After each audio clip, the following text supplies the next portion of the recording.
تمام مشکلات دنیاوی اور اخروی کے لیے یہ آیت اللہ العظمہ آغائے بہجت کے استاد کا عمل ہے، انہوں نے بتلایا۔ آیت اللہ سید علی قاضی اور بہت مجرب، بہت زبردست آزمایا ہوا عمل ہے اور بہت آسان ہے۔ آیت الکرسی کو پڑھنا ہے مگر زبان سے نہیں پڑھنا، یہ ٹریننگ لینے کی بات۔ تو عزیزان گرامی یہ زبردست نسخہ ہے مریضوں کے لیے۔ ہم نے ایک ڈاکٹر کو دیا تھا کوئٹہ میں، ڈاکٹر سمد، بڑے باعمل انسان ہیں، 45 کینسر کے مریضوں کو انہوں نے ٹھیک کیا۔ عزیزو گناہ نفس کی بیماری ہے، یہ مولا علی کا فرمان ہے۔ صلوات پڑھے محمد وآلہ۔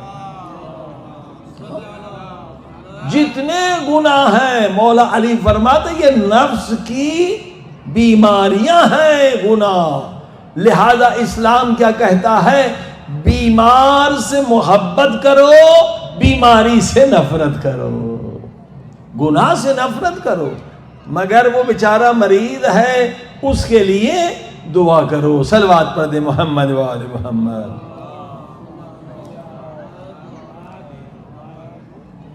تمام ہمارے 24 گھنٹے کے جو اعمال ہیں ان کو تجزیہ کرنے کی ضرورت ہے، کیونکہ رشد پہ ہم نے البتہ 1-2 دن مجلس پڑھی، مگر رشد کا مقصد یہ ہے کہ ہر دن ہم خدا کے نزدیک ہو جائیں، ہر دن ہم امام زمانہ کے نزدیک ہو جائیں۔ ہمیں مولا کی زیارت کیوں نہیں ہوتی؟ کیونکہ رشد نہیں ہے۔ رشد یعنی ہر دن ترقی ہو، ہر دن ایمان میں ترقی ہو، ہر دن تقوی میں ترقی ہو۔ تو اگر اس طرح سے ہر دن ہم ترقی کریں یقیناً امام کی خدمت میں پہنچ جائیں گے۔ یا ہم ٹھہر گئے ہیں ایک جگہ پہ یا ہم نیچے گر رہے ہیں، رشد ہے کہ ٹھہرے نہیں بلکہ اوپر جائیں، خدا کی طرف، السیر الی اللہ، اللہ کی طرف سفر کریں۔ عزیزان گرامی یہ رشد کی جو منزل ہے وہ بہت بڑی منزل ہے، یہ حاصل نہیں ہو سکتی جب تک کہ ایک عمل ہم ہر روز کریں، اور یہ معصوم کا فرمان امام موسیٰ کاظم علیہ السلام سے۔ جیسے مولا علی نے سخت جملہ کہا، ملعون ملعون، ملعون ہے وہ ملعون جس کا آج کا دن کل سے بہتر نہ ہو، تاکہ ہم رشد حاصل کریں، ہر دن ترقی حاصل کریں۔ جیسے دنیا کی ترقی ہے، یہ دنیا کی زندگی 100 سال کی ہے، وہ زندگی ابدی ہے، ہر دن ہمیں ترقی حاصل کرنی ہے۔ اسی طرح سے مولا امام موسیٰ کاظم علیہ السلام کی یہ حدیث بھی زبردست ہے رشد کے لیے۔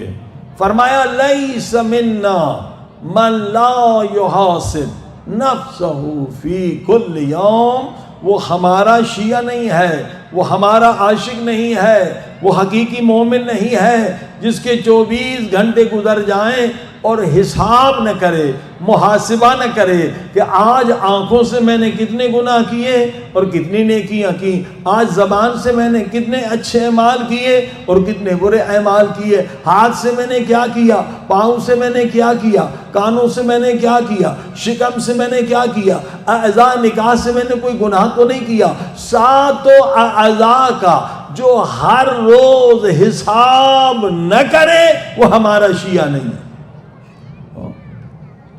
جب حساب کریں گے تو ترقی ہوگی نا۔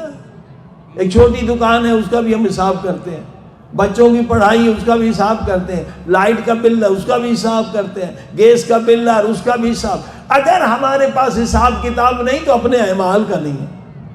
ارے اعمال تو اصل چیز ہے، جو جنت اور جہنم کا سبب ہے وہ ہمارے اعمال ہیں، اس کا کوئی حساب کتاب نہیں ہے۔ تو رشد کا تعلق کیا ہے؟ محاسبے سے ہے۔ جب ہم محاسبہ کریں گے، آج مجھ سے یہ خطا ہو گئی، پھر مولا علی کا جملہ ہے نہج البلاغہ میں، جاؤ فعن اللیل جنبک، رات کو تو حیوان نہیں ہے انسان ہے، یعنی کھانا کھا کے بستر پہ گر جائے، اٹھو بستر کو چھوڑو، ایک کونے میں چلے جاؤ، گوشے میں چلے جاؤ اور سوچو آج کا دن جو اللہ نے صحت و سلامتی کے ساتھ دیا وہ کل واپس نہیں آئے گا۔ آج تم نے کیا کھویا اور کیا پایا؟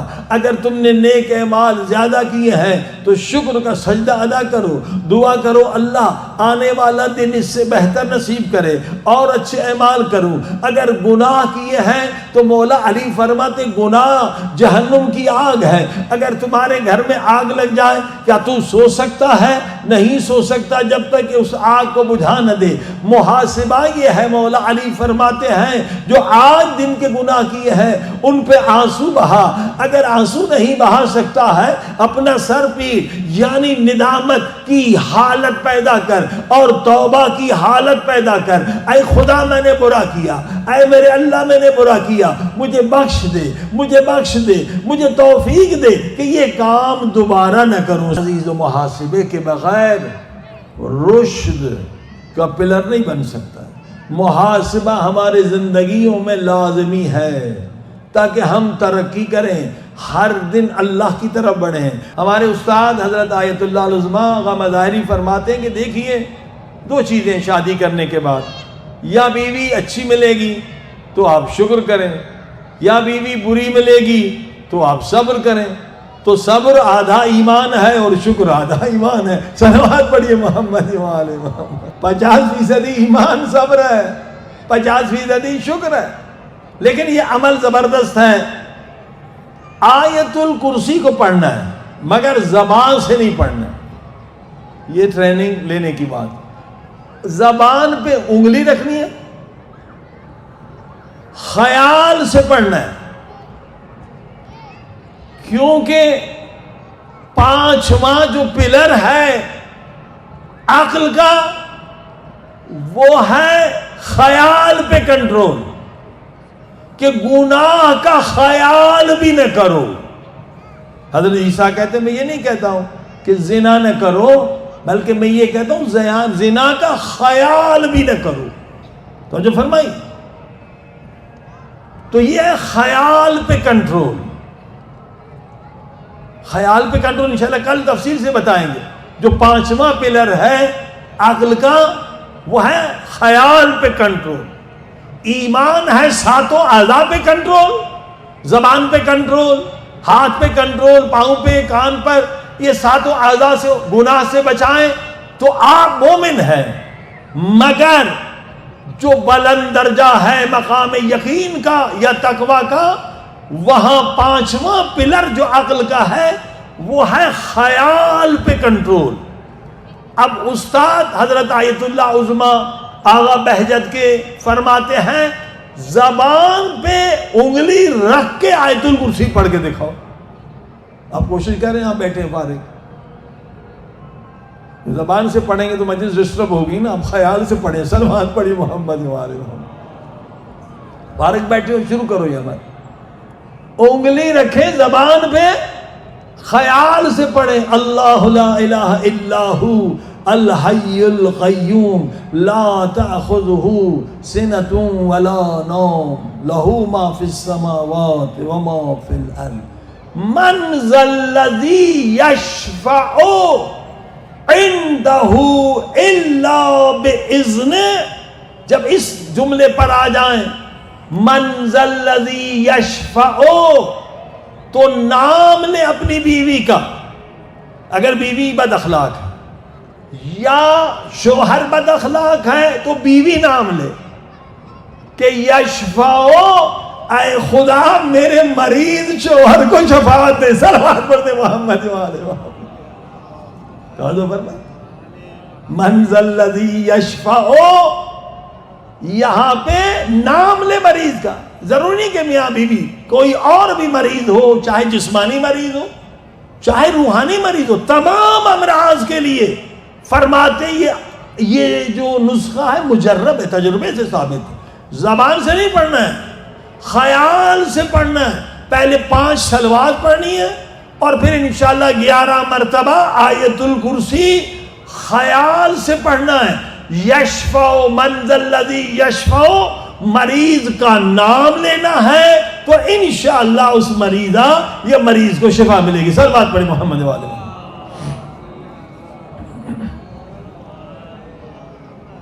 اور تمام نفسیاتی بیماریوں کے لیے یہ زبردست نسخہ ہے. آزما کے دیکھ لیں.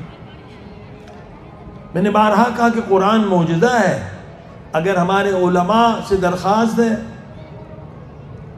یہ کلینکل ٹرائل جو دواؤں کا ٹرائل ہوتا ہے نا اسپتالوں میں، وہ کورس کر لیں تو پوری دنیا کو آپ آیت الکرسی کا یہ معجزہ دکھا سکتے ہیں کہ ایسا مریض جو خودکشی کے قریب ہے، آپ آیت الکرسی سے اسے سکون دے سکتے ہیں، سورہ الحمد کے ذریعے سے سکون دے سکتے ہیں۔ قرآن معجزہ ہے، مگر ہم نے کلینکل ٹرائل نہیں کیا۔ ابھی تہران میں ایک اسپتال میں بعض دوستوں نے کیا صلوات کا تجربہ، صلوات کے ذریعے سے کتنے مریضوں کو شفا مل گئی۔ ضروری ہے کہ ہم اس کو، جو آج طریقہ کار ہے ایک دوائی کو اپروو کرنے کا، وہ 1 سال 2 سال 3 سال 1000 2000 مریضوں پہ ٹرائل کیا جاتا ہے کہ اس سے کتنا فائدہ ہوتا ہے، اسی طریقے سے علماء آئیں اور ایک نیا علم وجود میں آئے گا، ایک قرآنی علم وجود میں آئے گا، اور یقیناً قرآن میں اثر ہے۔ آج ایسے ہزاروں لوگ ہیں، جیسے امام جعفر صادق علیہ السلام کا نسخہ، صلوات پڑھی محمد۔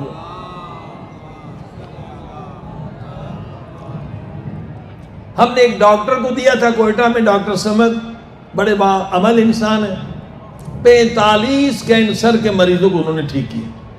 قرآن میں شفا ہے، بس شرط یہ کہ ساتوں اعضاء گناہ سے پاک۔ تو عزیزان گرامی، یہ زبردست نسخہ ہے مریضوں کے لیے، اور پہلے ہم بتا چکے لا الہ الا انت سبحانک انی کنت من الظالمین۔ جس کو بھی ذہنی پریشانی ہو کم سے کم 400 مرتبہ، اگر 100 مرتبہ سجدے میں پڑھیں تو اور اچھا ہے، سجدے کے بغیر بھی پڑھ سکتے ہیں، 1001 مرتبہ پڑھے تو اور سکون ملے گا۔ یہ قرآنی تجربہ کافروں نے کیا ہے، عیسائیوں نے کیا ہے اس آیت کا، لا الہ الا انت سبحانک انی کنت من الظالمین۔ اس سے بھی آسان ہے آیت الکرسی، البتہ آیت الکرسی میں خیال سے پڑھنا ہے، تھوڑا سا مشکل ہے، مگر یہ عمل بہت پاورفل ہے۔ آپ تجربہ کریں گے، انگلی پہ، اپنی انگلی زبان پہ رکھ کر خیال سے پڑھنے کا عادت ہو جائے گی۔ فائدہ کیا ہے خیال پڑھنے کا؟ دیکھیں نا، جب آپ زبان سے پڑھتے تو خیال ادھر ادھر بھٹکتا ہے، اس کا اثر زیادہ نہیں ہوتا۔ جب خیال سے پڑھتے تو تمام اعضاء پہ اس کا اثر ہوتا ہے۔ لیکن ہم زبان سے پڑھنے سورہ الحمد، کبھی مارکیٹ میں خیال جا رہا ہے، کبھی گھر جا رہا ہے، لیکن جب خیال سے پڑھیں گے تو کیا ہوگا؟ خیال کے تمام اعضاء تابع ہوتے ہیں۔ جیسے خوف کا خیال آتا ہے تو ہاتھ پاؤں کانپنے لگتے ہیں، خوشی کا خیال آتا ہے تو اس کا اثر پورے بدن پہ ہوتا ہے، غم کا خیال آتا ہے تو آنکھوں میں آنسو آتے ہیں نا۔ تو خیال کے اثرات پورے بدن پہ پڑتے ہیں، لہذا خیال سے پڑھنے کا ثواب واقعی عظیم الشان ہے، خصوصاً مریضوں کے لیے۔ صلوات پڑھی محمد۔